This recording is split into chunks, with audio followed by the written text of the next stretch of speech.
Hello everyone, this is Coach Santi, and for today's video, ituturo ko po sa inyo kung paano mag-withdraw ng ating pong earnings dito po sa CHC.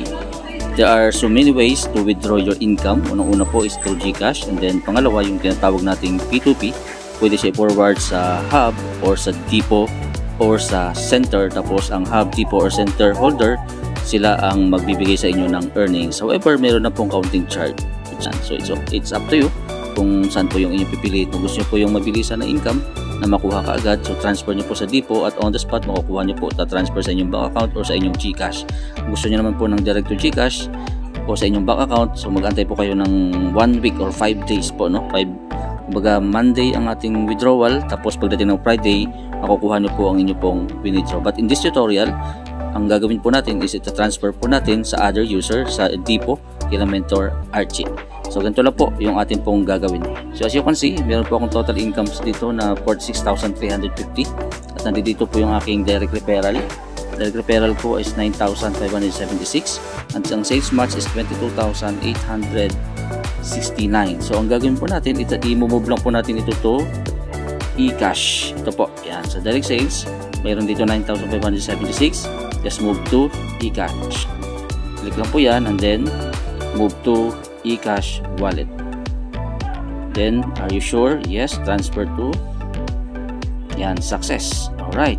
So, as you can see, mag-refresh yan, mawawala na po dito, naging 0 na siya, napunta na po dito sa eCash wallet. And then, meron pa po dito sa sales match natin na kinita, total of 22,869. We will move it to eCash. Click move to eCash and then, ang total ay 22,869. Move now. Click yes, transfer it. Success. As you can see, magiging 0 na. Wala na po. Andito na po lahat total earnings natin. Total of 32,445. Yan. So, what I'm gonna do is transfer sa ating pong depot kay Mentor Archie ang 10,000 because pag transfer po natin to depot ay 10,000 po ang minimum. Click lang po yung transfer, tapos type natin yung pangalan,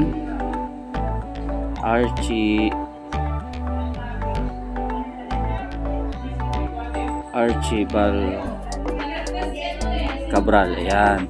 Then enter natin po ang amount, 10,000. Right?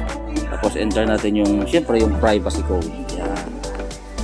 Then kapag nalagay na natin ang privacy code, click transfer. Screenshot muna natin yan, click transfer. So, may charge lang po ito na 200 pesos at ang matatanggap po natin ay 9,800 pesos. Screenshot lang muna, then click yes, I want to transfer. Yun, success. Yan, so as you can see, so nabawasan na, naging 22,445 na lang. Pero kung gusto niyo pong i-transfer sa inyo pong sariling GCash o sa inyo pong bank account, pwede rin naman. Ito po magiging option. Pakita ko sa inyo, pwede po tayo mag-withdraw. At alam nyo lang, click natin yung cash out and then send through bank, money remittance, GCash or check. Pwede siya. Okay? So that's it for today. See you again sa mga sagot po natin tutorial. This is Coach Santi and God bless sa inyo lahat.